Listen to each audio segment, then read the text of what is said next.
tous et bienvenue sur ma chaîne YouTube. On se retrouve aujourd'hui pour une nouvelle vidéo et souvenez-vous, l'année passée j'avais fait la vidéo un petit peu plus tard dans l'année, enfin dans le mois de juillet je pense.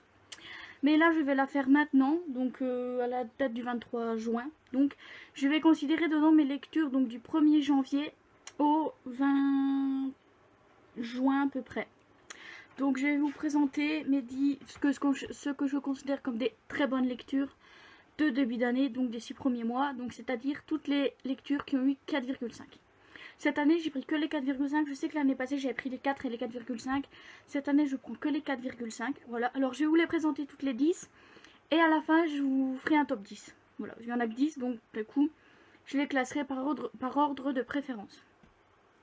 Alors, le dernier en date, c'est Les Disparus du clair de lune de Christelle Dabos, donc le tome 2 de la passe miroir, où dans la passe miroir en fait on va suivre Ophélie qui est une jeune fille qui vit sur Anima, voilà, qui va se retrouver à devoir se marier avec Thorn, qui est, ou Thorn, peu importe comment vous l'appelez, qui lui vit sur le pôle, donc un autre arche, avec un autre esprit de famille, avec des autres pouvoirs, voilà. Donc ils vont devoir donc ils vont être mis ensemble pour être mariés, voilà. Donc Ophélie va devoir déménager sur le pôle, donc elle va quitter Anima pour déménager sur le pôle, et donc dans le tome 1 on va suivre toutes ses aventures donc à l'arrivée du pôle, etc. Et dans le tome 2 ils vont enfin présenter Ophélie officiellement comme étant la fiancée de Thorn, mais il va se passer beaucoup de trucs dedans qui vont leur créer des problèmes, pas qu'elle, à Thorn aussi. Et autant le tome 1 j'avais vraiment beaucoup aimé, autant le tome 2 mes amis, c'est un truc de malade. Franchement je pense que le tome 3 va suivre dans très peu de temps, tellement j'ai adoré celui-là.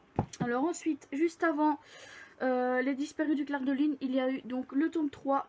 Donc en fait j'ai le tome 2, le tome 3 et le tome 4 dedans, je vais vous les présenter. Donc le tome 3 donc, de Gardien des Cités Perdues, donc, qui s'intitule Le Grand Brasier. Et le tome 4 donc, qui s'intitule Les Invisibles, où j'ai vraiment adoré les deux. Mais en fait je pense qu'ils ont tous dans la saga des 4,5. Mais comme cette année j'ai lu ces deux là, ben, je les mets tous les deux dedans. Voilà. Ou donc dans Le Gardien des Cités Perdues, on suit Ophélie qui vit chez les humains depuis toute petite, en fait elle est née humaine. Mais donc à l'âge de 12 ans, lorsqu'elle est dans une visite de musée, elle va rencontrer Fitz, qui est là donc pour la ramener donc dans son pays d'origine, donc le pays des elfes, parce qu'Ophélie est une elfe, mais c'est pas une elfe comme les autres parce qu'elle a été créée génétiquement, voilà. Donc elle a plusieurs pouvoirs. Bon, pour l'instant on a 3 grands qui se sont révélés, et enfin 3 grands, 4 même je dirais, qui se sont révélés, qui lui servent en fait au quotidien, voilà. Et donc voilà. Et donc on va suivre toutes ces aventures dans la saga. Donc dans le tome 3 et dans le tome 4, on suit aussi ces aventures avec Fitz, Berna, Kif, Dex, etc. etc. etc. Et ce que j'ai beaucoup aimé dans le tome 4, c'est la fin, les événements de fin qui sont très inattendus. De même que dans le tome 3, quoique bien que, je dirais plus bien que, certains événements en fait étaient assez prévisibles, je dirais. Mais dans tous les cas, j'ai vraiment beaucoup adoré ces livres. Alors ensuite, juste avant Les Invisibles, il y a eu Sœur de Bernard Minier, où là c'est pareil, la saga en fait, des fois c'était 4, des fois c'était 4,5. Il n'y a jamais eu de 5 dans cette saga, c'est parce que j'ai pas eu de coup de cœur sur un des thrillers de Bernard Minier, voilà. Mais donc dans celui-là, on va suivre toujours Martin Servaz, qui... Donc on va suivre 2 enquêtes. La première enquête en fait se passe en mai 1993, où donc il arrive, donc il est tout récent je pense à la SRPJ de Toulouse, où en fait sa première enquête va consister à devoir résoudre le meurtre de jeunes filles qui sont retrouvées mortes en fait en bordure de Garonne, et donc elles sont attachées à un arbre en robe de communiante. Voilà, donc il va devoir résoudre cette enquête qui va se révéler en fait se résoudre très rapidement, mais l'enquête va refaire surface dans sa vie 25 ans plus tard, parce que la femme du suspect numéro 1 donc de l'enquête de 93 est retrouvée morte en robe de communiante, et voilà, en robe de communiante, et de là bah, il va se rendre compte que les deux affaires sont liées, voilà. Et j'ai vraiment beaucoup aimé celui-là, parce que Martin, je le trouve beaucoup plus humain, voilà, je le trouve beaucoup plus humain que dans le premier par exemple, où en fait dans le premier c'était l'enquête, tandis que là dans les deux derniers, donc dans Sœur et dans Nuit je pense, celui avant je crois que c'était Nuit, je suis plus très sûre. Ouais, c'était Nuit, où là franchement il fait beaucoup plus passer sa vie personnelle, quitte à mettre sa carrière en danger en fait. Il s'en fout totalement parce qu'il met sa vie personnelle en avant. Voilà. Et c'est ça que j'ai beaucoup aimé dans les deux derniers tomes, mais encore plus dans celui-là. Alors juste avant, et c'est étonnant sachant que le premier avait reçu un 4. Donc c'est Addiction de L. Kennedy, donc le tome 2 de sa trilogie Les Insurgés. Donc là c'est que le tome 2 pour l'instant. Le tome 1 je pense avait reçu une note plus basse. Et le tome 3 n'est toujours pas lu. Donc il sera lu soit là après le 20 juin, forcément. Enfin on est le 22 le jour où je tourne, mais dans tous les cas il sera certainement lu après, donc tant pis.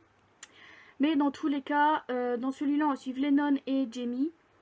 Lennox et Jamie qui avaient leur propre camp d'insurgés en fait, qui avait une petite maison d'insurgés où il n'y avait pas d'insurgés fixes à part quelques-uns.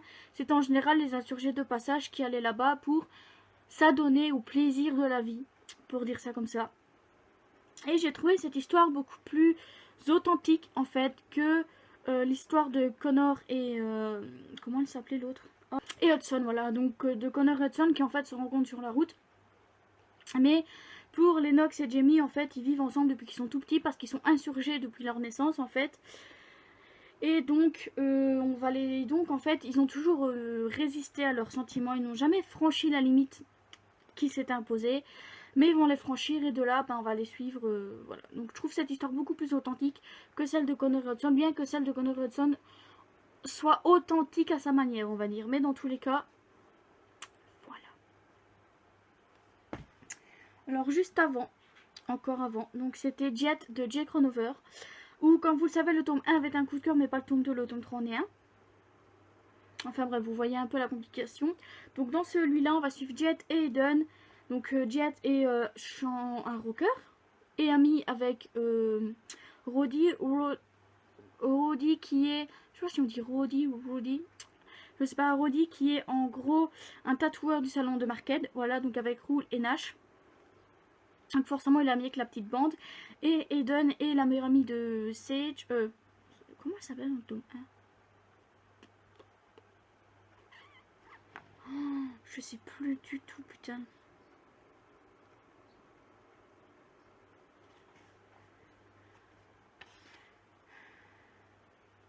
Shaw. Ouh, c'est pas Sage. Sage, c'est dans un autre livre que je vais vous présenter. Bref, je me perds dans mes trucs. Donc de Shaw. Et donc la colocataire exacte aussi de Cora. Et de Jet parce que Jet a intégré la colocation quand Shaw est parti habiter avec Rool. Voilà. Mais bref, dans tous les cas, on va suivre leur histoire à tous les deux. Avec Eden qui a un passé très compliqué. Jet qui a une histoire familiale assez compliquée. Et en fait, au bout d'un moment, ben, tout va scarapoiter, si je peux dire ça comme ça. Et ça va donner un shawi-bawi assez compliqué, on va dire. Mais dans tous les cas, j'ai vraiment adoré ce livre. Alors, juste avant, bien, le tome 2 de la saga Six of Crows.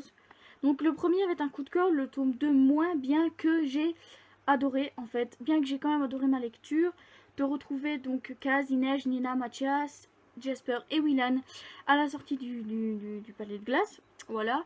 Donc, dans le tome 1, ils ont formé leur petite bande, sauf que Kaz, en fait, va être demandé par le père de Willan, voilà, par Jan Van Heck, pour aller libérer quelqu'un dans le palais de glace, tout simplement.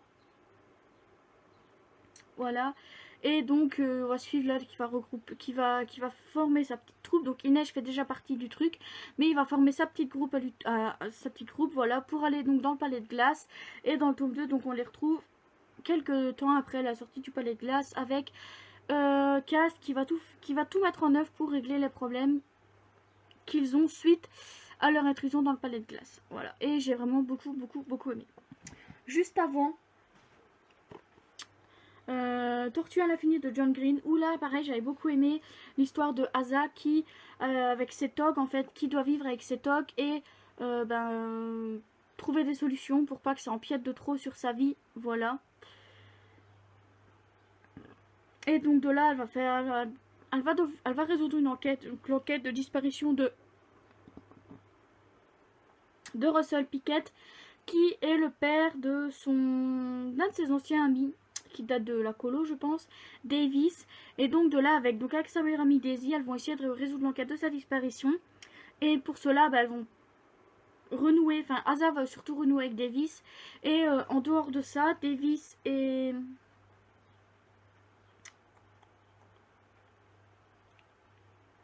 Davis et Asa vont se retrouver et se réunir. Voilà. J'ai vraiment beaucoup aimé parce que c'est léger, c'est... Ouais, c'est tout mignon, c'est tout léger, c'est du John Green en gros. J'ai vraiment beaucoup aimé. Voilà. Alors juste avant... Oulala. Alors là, il va y avoir 2 gros. Oui, parce que du coup, le tout premier de 4,5 de l'année, j'avais déjà pro. Donc là, les 2 gros, donc j'ai Shades of Shadows de V. Schwab, donc chez Lumen, qui est le tome 2 de la trilogie Shades of Magic. Où là, pareil, j'avais beaucoup aimé, surtout l'histoire avec le tournoi de magie. Et là, la couverture aussi de celui-là est jolie, donc avec Lila et son masque pour pouvoir participer au tournoi incognito. Voilà. Donc Lila, au départ, on va la suivre donc après les aventures du tome 1, où elle va enfin réaliser son rêve en fait de partir en mer. Voilà, elle va partir en mer. Et donc elle, de son côté, va devoir faire avec le fait, avec le sacrifice qu'il a fait à la fin du tome 1. Voilà. Et donc, il se passe beaucoup de choses aussi dedans, notamment pour Kel. Pour Léla aussi également, il se passe beaucoup de choses pour eux deux. Et c'est vraiment pas mal en fait, voilà, c'est vraiment pas mal, j'ai vraiment beaucoup aimé. Le tome 3 est un coup de cœur forcément, mais je pense que les deux premiers tomes avaient juste été une très bonne lecture si je me souviens bien. Alors le tome 1 était un coup de cœur, je me souviens plus très bien, mais dans tous les cas, voilà, il fait partie. Et le dernier, le dernier mais pas des moindres, il s'agit donc le livre Le parfum de la trahison de Erin Beatty, donc chez Lumen. Pareil, c'est un tome 2, le tome 3 normalement sort peut-être fin d'année je pense. Parce qu'il sort fin d'année aux États-Unis. Donc comme celui-là est sorti à peu près en même temps que la sortie aux States. Bref, donc normalement le tome 3 sort fin d'année. Donc j'achèterai le tome 3 dès que il sortira. Hein. Voilà, Comment donc on va toujours suivre Sage et Alexander. Ou Alex, du coup, vu que tout le monde l'appelle Alex, donc je vais l'appeler Alex aussi, voilà, sans familiarité, bien entendu. Donc, on va toujours suivre Sage et Alex, après tous les événements du tome 1, donc après le fait que Sage a refusé, en fait, Sage a bien fait comprendre que elle voulait pas trouver qui lui est destiné, donc, et donc, qu'elle était apprentie marieuse, en fait, donc elle a suivi les futurs mariés, en gros, les promises, si on peut dire ça comme ça, jusqu'à la capitale où elle serait... pas vendue, mais où elle rejoindrait la famille de leur mari tout simplement. Et comment Et donc Alex qui s'était fait passer pour quelqu'un d'autre dans le tome 1, je dis pas qui, on verra bien. Et donc on va les suivre là, donc Sage est au palais. Voilà, elle donne des cours au palais, donc aux frères et sœurs, c'est pas vraiment les frères et sœurs d'Alex, enfin si je pense. Bref, à la famille d'Alex et voilà, tout simplement. Je sais pas quoi dire de plus parce que j'ai pas envie de raconter les événements qui se passent dedans, mais il va se passer quand même beaucoup d'événements qui me donnent, bien que la fin soit pas non plus très, comment dire, bien que la fin soit pas non plus à donner envie de lire la suite directement, j'ai quand même je suis quand même tentée de voir ce que donnera le chapitre 3. Oui, le livre 3 plutôt. Le tome 3. Donc voilà. Donc maintenant je vais faire un tome 10. Un top 10, pardon. Donc en 10e position, je mettrai... Je sais pas. Aïe. Oh putain, ça fait mal ça par contre. En tome 10, en 10e position, je mettrai...